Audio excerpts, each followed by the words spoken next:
Olá, boa noite. Estamos começando o Rede TV News. Olá, boa noite. Seja muito bem-vindo.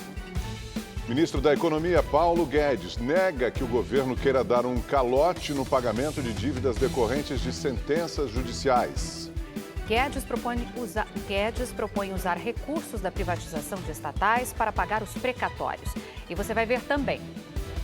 Pressionado por prefeitos e governadores, relator da reforma tributária altera a redução do imposto de renda das empresas para evitar queda de repasses a estados e municípios. Por causa da seca nos reservatórios das hidrelétricas, a conta de luz dos brasileiros vai continuar no patamar mais caro em agosto. A perspectiva, segundo especialistas, é que a conta só diminua a partir de novembro, quando começa o chamado período úmido, com mais chuvas. E você vai saber por que as baixas temperaturas do inverno são fator de risco para a saúde do coração. Um casal foi preso em Volta Redonda, no sul fluminense, suspeito de assaltar uma casa lotérica. Imagens de câmeras de segurança mostram quando o homem retira o dinheiro dos caixas com a ajuda da namorada, funcionária do local. Imagens de câmeras de segurança registraram o assalto em uma lotérica de Barra do Piraí, no sul do estado. Na ação, 2 funcionárias são ameaçadas enquanto um homem rouba R$ 167 mil do estabelecimento. O assalto aconteceu no início de junho. Depois do roubo, as funcionárias foram para a delegacia prestar depoimento na condição de vítimas. Mas o delegado desconfiou da versão de uma delas e começou a monitorar a mulher.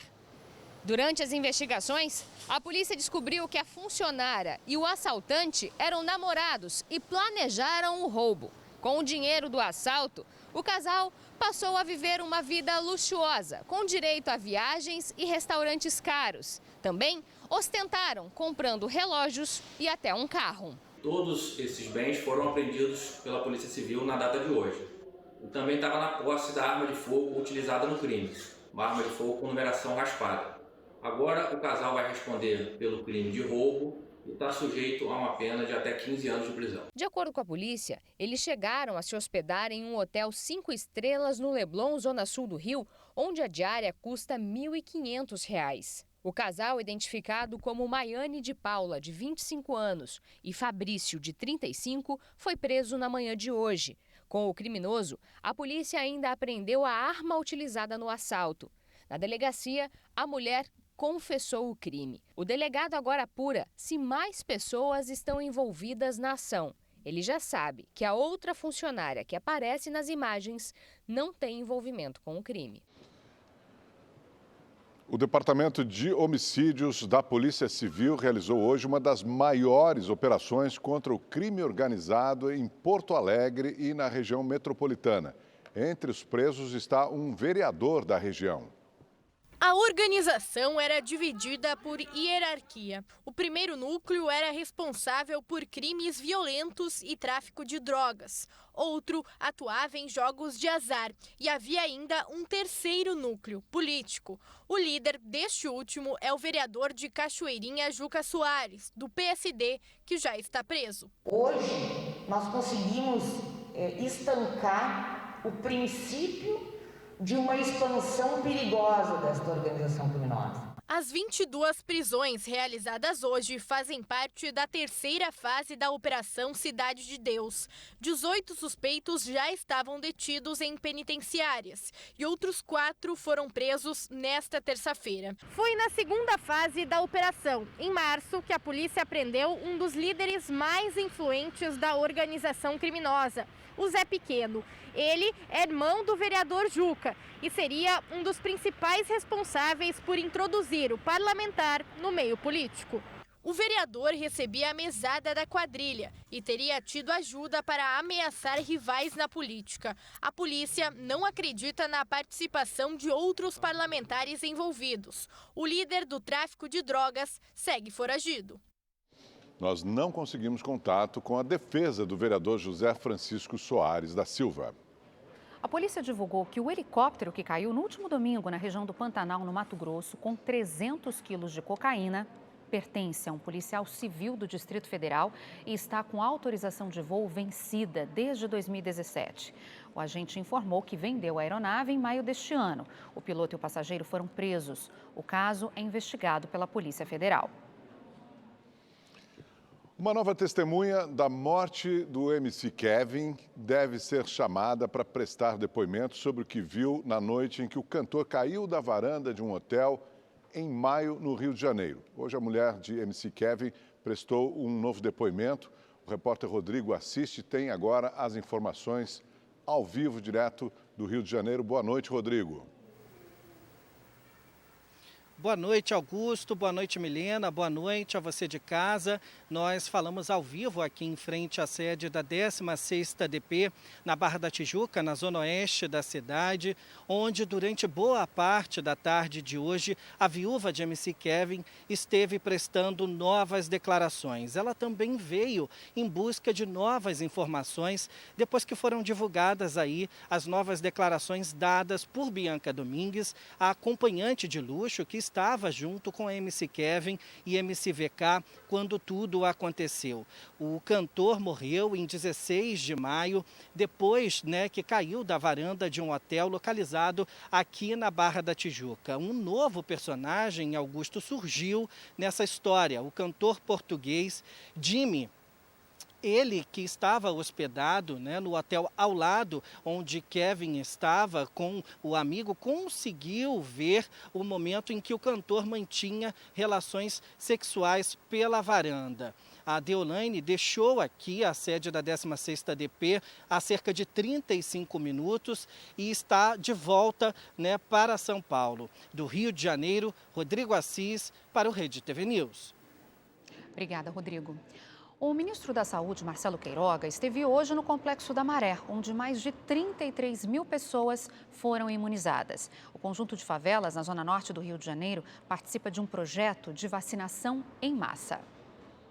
Na volta à Clínica da Maré, zona norte do Rio, onde esteve no fim de semana para dar início ao programa de imunização em massa da comunidade, Marcelo Queiroga caminhou pelas instalações e vacinou moradores com o imunizante da Oxford AstraZeneca. Depois, ao lado dos secretários de saúde do estado e do município e da presidente da Fiocruz, anunciou a distribuição de 60 milhões de doses em agosto e mais 60 milhões em setembro, e o planejamento de ter no mês que vem toda a população adulta com pelo menos uma dose aplicada e 50% com o esquema vacinal completo. No último mês, assistimos uma queda de 40% no número de casos, de 40% no número de óbitos. Ou seja, estamos no caminho certo. Na Maré, 33.774 pessoas foram vacinadas durante a campanha.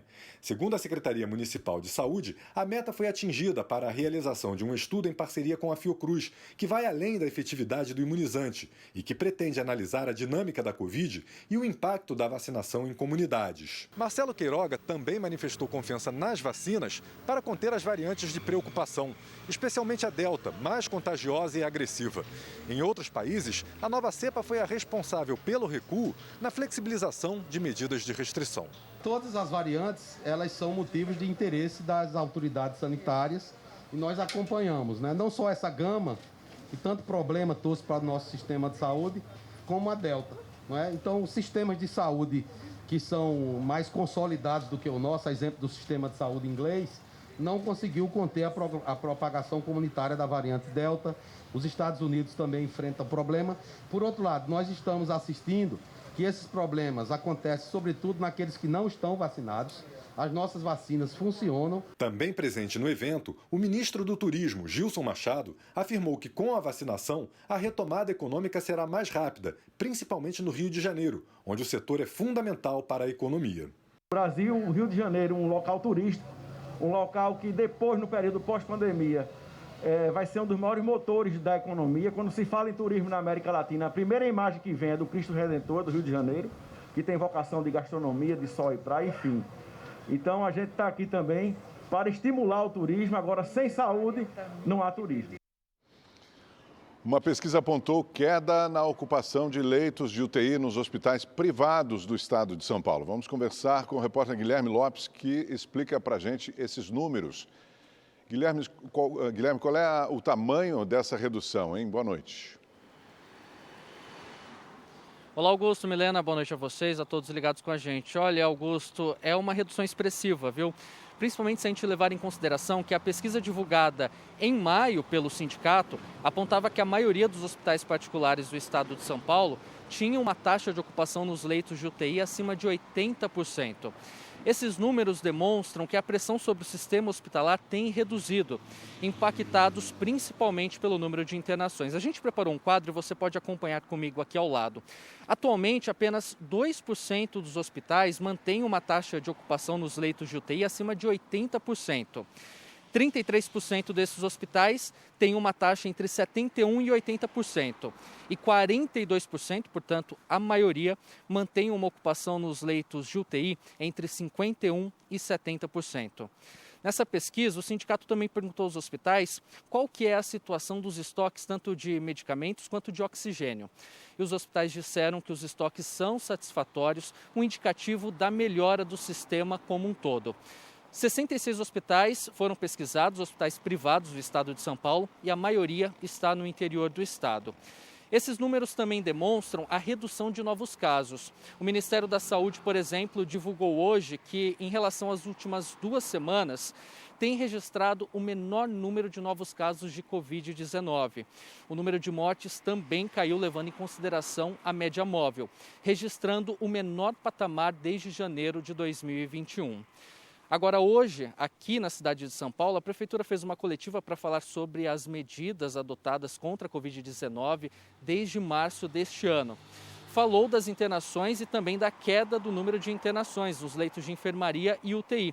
E aproveitou para antecipar mais uma idade no calendário de vacinação contra a Covid-19. Acompanhe. Na próxima sexta-feira, pessoas com 25 anos já poderão se vacinar. No sábado, o dia será dedicado para quem ainda não recebeu a segunda dose da vacina. De acordo com a Secretaria de Saúde, 197 mil pessoas não seguiram o cronograma e ainda estão com a imunização atrasada. Até agora, 83% do público com mais de 18 anos já receberam a primeira dose da vacina contra a Covid-19. Apesar do andamento na vacinação, a Prefeitura ainda avalia a possibilidade da realização de eventos na cidade. De acordo com o prefeito Ricardo Nunes, do MDB, a capital montou um grupo de trabalho com várias secretarias para avaliar a realização da festa de Réveillon na Avenida Paulista. Mas a palavra final será da Secretaria da Saúde, após avaliar todos os riscos envolvidos. A Secretaria de Saúde está monitorando, nós caminhamos no planejamento e, havendo a segurança, será realizado. Em a vigilância sanitária não autorizando, não será realizado. Sempre a Prefeitura de São Paulo irá trabalhar com responsabilidade e ouvindo a ciência, a Secretaria de Saúde. O avanço na vacinação tem contribuído com a redução de hospitalizações. No município de São Paulo, atualmente, 41% dos leitos de UTI estão ocupados. Nas enfermarias, a taxa é de 25%. Agora vamos aos números da Covid-19 no Brasil. De acordo com o Ministério da Saúde, 18 milhões e 746 mil pessoas já se recuperaram da doença. 680 mil ainda estão em acompanhamento. E desde o início da pandemia, mais de 558 mil pessoas morreram por causa da Covid-19 no país. Uma greve sanitária de professores ameaça a volta às aulas presenciais em Minas Gerais. O retorno dos alunos começou no mês passado e foi ampliado hoje. Mais de 1.300 escolas já retomaram as atividades. Pela primeira vez desde o início da pandemia, estudantes do 3º ano do ensino médio e do 9º ano do ensino fundamental puderam voltar às escolas estaduais em Belo Horizonte. A retomada começou no mês passado, quando alunos do 1º ao 5º ano do ensino fundamental voltaram às salas de aula. Até agora, mais de 1.300 escolas de 226 municípios mineiros retomaram as atividades. O retorno é facultativo para as famílias, que definem se o estudante pode retornar ou não. As atividades são híbridas, a gente segue com atividades remotas e presenciais. E o ensino remoto ainda será ofertado para todos os estudantes como ferramenta obrigatória. Nesta escola da capital mineira, marcações nos corredores e nas salas de aula alertam os alunos para a importância das medidas de prevenção. Segundo a Secretaria Estadual de Educação, todas as escolas foram adaptadas de acordo com os protocolos definidos por especialistas. Professores e funcionários já foram vacinados. Mesmo assim, o sindicato da categoria anunciou uma greve sanitária. Mesmo com a decisão, a maioria das escolas funcionou normalmente hoje.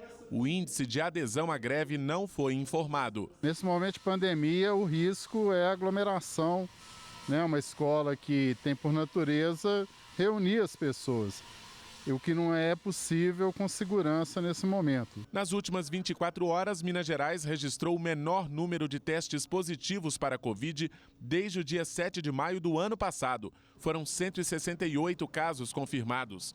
Para os infectologistas, o mais importante na volta às aulas é manter os cuidados dentro e fora das escolas. Manter muito bem esse ambiente ventilado, mascaramento facial, manter o distanciamento de 2 metros por enquanto. Isso sim pode também nos proteger mais desse retorno das aulas presenciais. O governador de São Paulo, João Dória, do PSDB, anunciou hoje, durante uma cerimônia no Palácio dos Bandeirantes, a ampliação do programa que garante compra de gás de cozinha para pessoas em situação de extrema pobreza. Segundo o governo, com a ampliação do programa, 430 mil famílias dos 645 municípios paulistas vão receber o Vale Gás. Para ser contemplada, a pessoa precisa estar inscrita no cadastro único e ter renda mensal per capita de até R$ 178. O benefício de R$ 300 é dividido em 3 parcelas de 100. A primeira começou a ser paga em 20 de julho. Os outros 2 pagamentos de mesmo valor serão liberados em setembro e novembro. O Vale Gás é um programa social de grande importância, de grande significado na vida dessas famílias vulneráveis, dessas famílias mais pobres, sério, que agora estão tendo alimento pela solidariedade de muitos, mas precisam do gás para cozinhar. Lançado em junho deste ano, o programa atendia inicialmente 104 mil famílias em 82 cidades. Quem já recebe o Bolsa Família, programa do governo federal, não tem direito ao Vale Gás. E olha, o frio e a falta de chuva estão mexendo com o bolso do brasileiro. Durante todo esse mês, a conta de luz vai continuar com a bandeira vermelha nível 2. Isso significa a cobrança extra de quase R$ 10 a cada 100 kWh.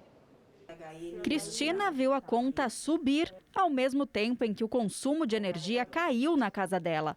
Antes eram 5 moradores, agora são 3. Saíram 2 pessoas, uma delas é minha filha, que usava chapinha e secador praticamente todo dia. E ela saiu de casa, então eu imaginava que o secador e a chapinha consumissem muita luz e que ela saindo iria diminuir dos 320, 340 que a gente pagava. Não diminuiu, muito pelo contrário, a luz aumentou e ela continua aumentando. Resultado da bandeira tarifária vermelha nível 2, que eleva os custos a R$ 9,49 a cada 100 kWh aos consumidores por conta da crise hídrica. A falta de chuva faz com que os reservatórios sequem e diminua a produção nas hidrelétricas. Esse patamar está vigente desde junho. Em maio, a bandeira era amarela, contra a verde nos primeiros 4 meses do ano, quando não há custo adicional. Mas a tendência, segundo especialistas, é permanecer na vermelha até novembro, quando começa o período úmido. Existe um risco enorme, né, para o país de a gente voltar a ter racionamento de energia. As termoelétricas já estão ligadas, né, desde fevereiro e mesmo assim não estão dando conta, né, justamente porque não chove. Então, se continuar essa situação, a gente corre um risco muito sério de outubro, novembro, a gente ter racionamento de energia. Segundo a Agência Nacional de Energia Elétrica, ANEEL, o mês de agosto começou com a mesma perspectiva de níveis consideravelmente baixos nos reservatórios para essa época do ano.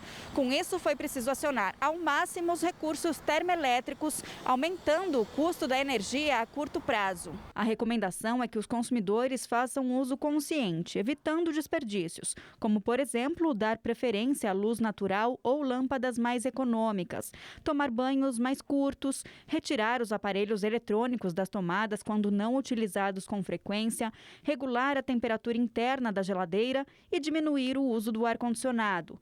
Cristina faz o que pode, desliga os eletrodomésticos que ficavam em stand-by, diminui o uso do carregador do celular, só tem luz de LED na casa e recentemente aprendeu mais uma forma de economizar. Eu aprendi a desligar o chuveiro, então nós temos 2 chuveiros aqui que são usados. Então o último que toma banho, põe no frio. Só liga de novo o chuveiro quando vai tomar banho, então aí põe no quente. Porque diz que isso vai puxando energia. E eu estou constatando que sim mesmo. Em entrevista a um veículo de comunicação do interior de Pernambuco, o presidente Jair Bolsonaro afirmou que o Bolsa Família terá um reajuste de pelo menos 50%. No momento, vivemos ainda um auxílio emergencial mais baixo, mas estamos aqui ultimando esforços e estudos no sentido de um aumento de, no mínimo, 50% para o Bolsa Família, podendo chegar até 100% em média. E com isso daí, além de atendermos a população, a gente prepara o Brasil para voltar à normalidade.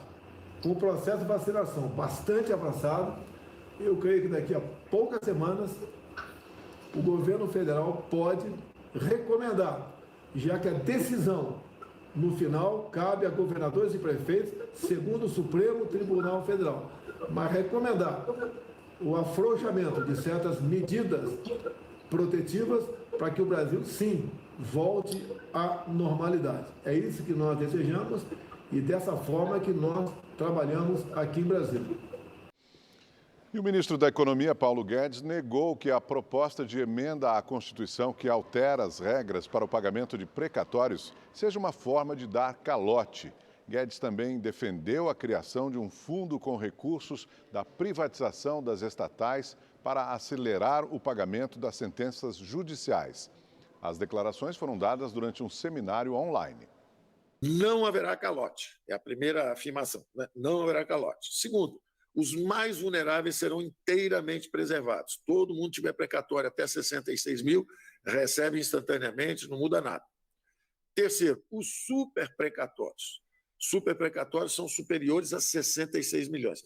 Esses têm uma entrada de 15% e 9 prestações iguais. Nós fizemos os cálculos e achamos que todas as sentenças menores que 450 mil serão pagas à vista, pelo menos nos próximos anos. Nós podemos criar um fundo patrimonial para acelerar o pagamento desses precatórios. Quer dizer, o que nós estamos fazendo, na verdade, é transformando uma crise numa oportunidade de acelerar a transformação do Estado. Para atender estados e municípios, o relator da reforma tributária condiciona a redução da alíquota para empresas no imposto de renda ao aumento da arrecadação. A expectativa é de que a proposta seja votada esta semana. Entregue ao Congresso no final de junho, a proposta que altera o imposto de renda de pessoas físicas e empresas já está bem diferente do texto enviado pelo governo federal. Desta vez, a mudança feita pelo relator, deputado Celso Sabino, do PSDB do Pará, foi na tributação das pessoas jurídicas. A proposta original previa a redução de alíquota de 15% para 10% no imposto de renda das empresas. E o relator já tinha avisado que cortaria ainda mais esse percentual para 2,5%. No entanto, a nova versão apresentada hoje aos líderes da Câmara dos Deputados compromete justamente essa redução maior.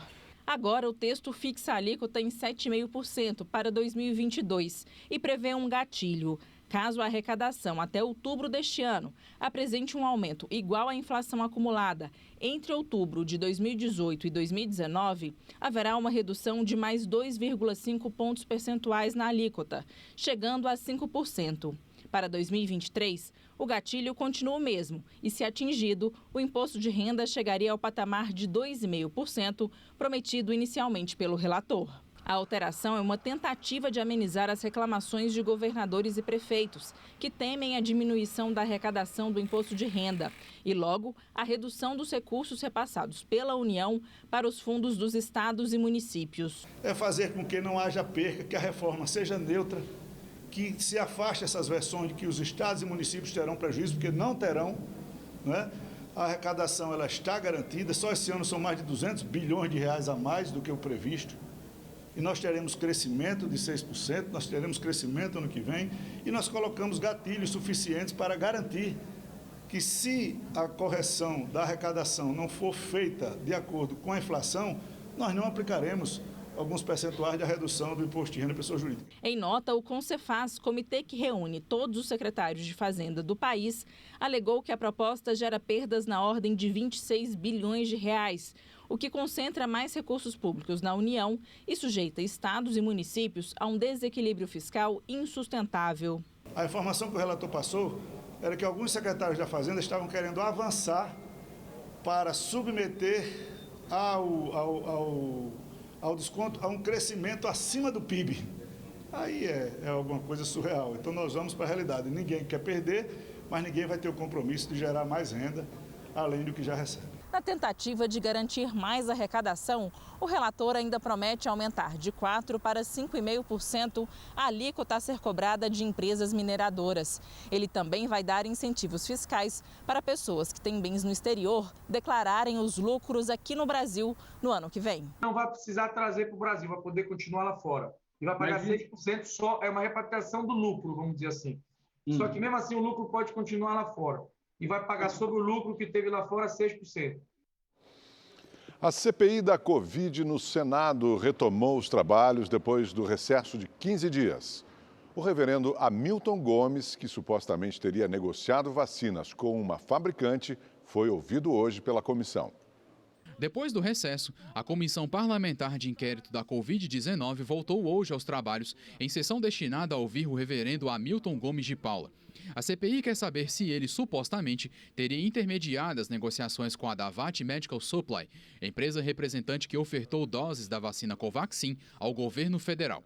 Hamilton é fundador da Secretaria Nacional de Assuntos Humanitários e foi citado em depoimento pelo policial e vendedor da Davat, Luiz Paulo Dominguete. Hoje, o reverendo chegou ao Senado protegido por um habeas corpus do Supremo Tribunal Federal, que concedia o direito de permanecer em silêncio, mas ele preferiu responder às perguntas. No discurso inicial, Hamilton disse que foi vítima de um golpe por parte do representante e que acredita que a Davat tinha mesmo os 400 milhões de doses da vacina Covaxin para comercializar com o Brasil. A Senar pensou seriamente em encerrar sua participação nesse episódio de apresentação de vacinas para o Ministério da Saúde. Entretanto, diante de novas informações trazidas pelos representantes da Davat, aliado à diminuição de preços, acreditamos que de fato existiam as vacinas para pronta entrega. Durante a sessão, o senador Marcos Rogério, do Democratas de Rondônia, disse que a CPI está dando voltas, pois está investigando um fato que não aconteceu. Esse processo não avançou 1 milímetro. Não houve a contratação. Não houve o dispêndio de 1 centavo de real. A vinda de Vossa Senhoria aqui hoje, talvez, seja até uma perda de tempo para essa CPI. Porque nós estamos tratando de algo que não aconteceu, de contratos que não aconteceram, de pagamentos que não foram feitos, mas estamos aqui desde de manhã, rodando em círculo, para tentar tirar de Vossa Senhoria alguma coisa que eu não sei se Vossa Senhoria tem. Diante dos parlamentares, Hamilton pediu perdão e disse que sua motivação era apenas conseguir a vacina para o país. O maior erro que eu fiz foi abrir a porta da minha casa aqui em Brasília. Eu sou de Brasília. Eu abri a porta da minha casa num momento assim que eu estava enfrentando a perda de um ente querido da minha família. E eu queria vacina para o Brasil.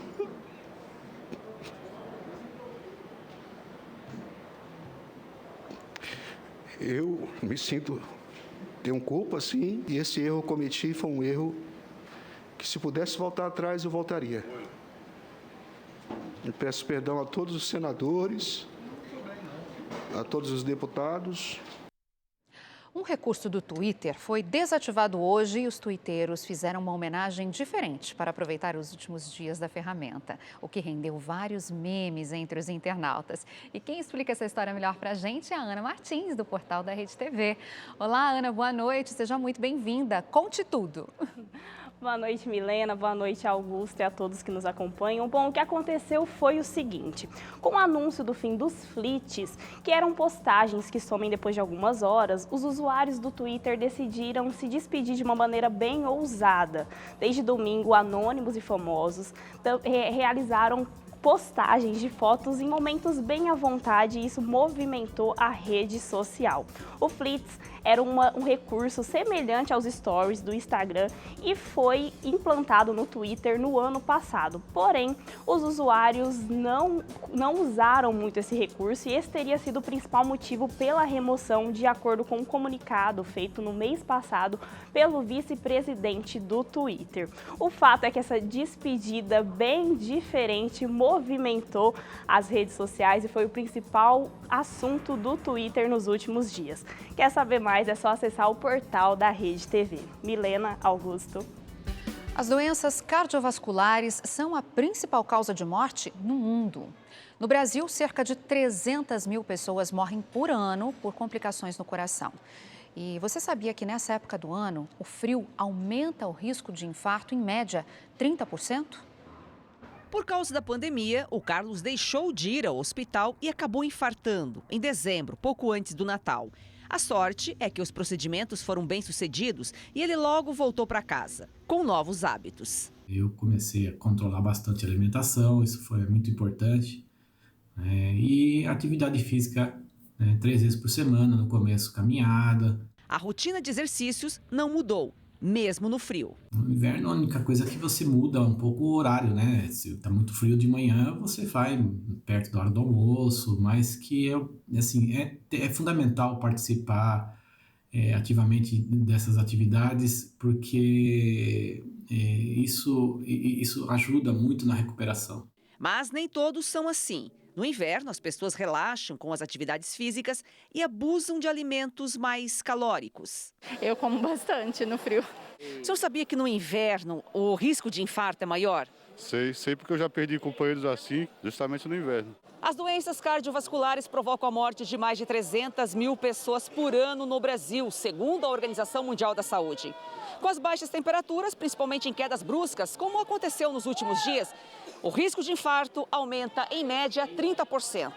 Os idosos são mais vulneráveis. Outros grupos propensos a infartar são os obesos, sedentários, fumantes e hipertensos.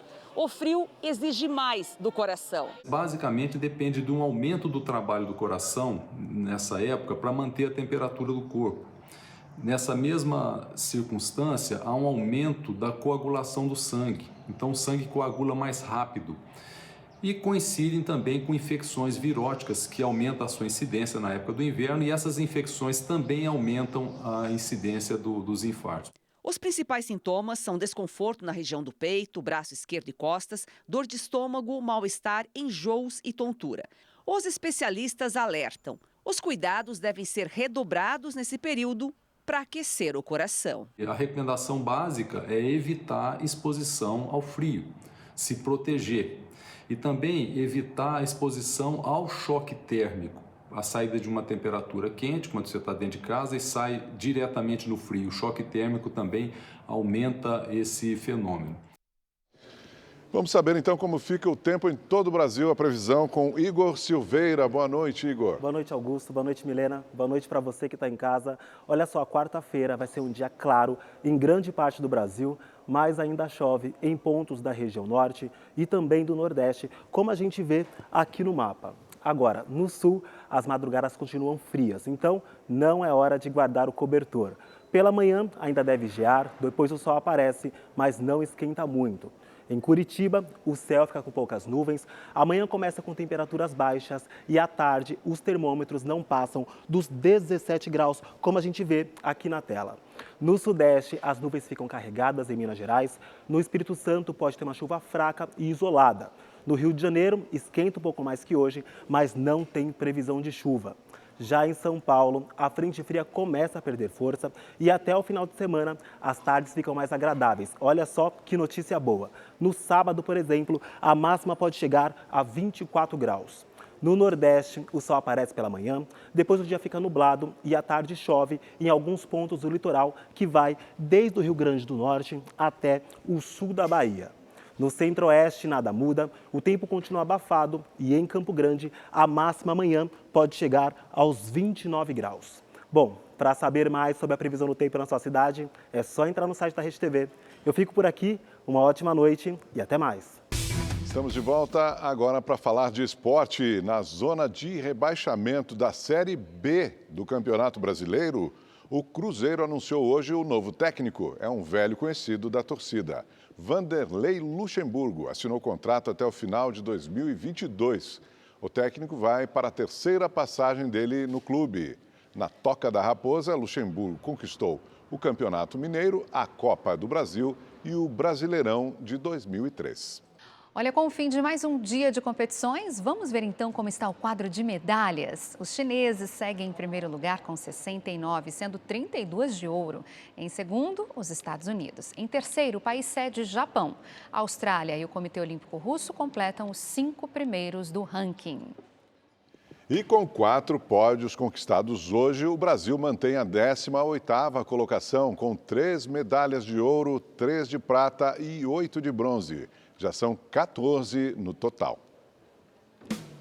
E o Rede TV News de hoje fica por aqui. Obrigada pela sua companhia, mas amanhã tem mais, né, Augusto? Tem mais. Uma ótima noite. Até amanhã.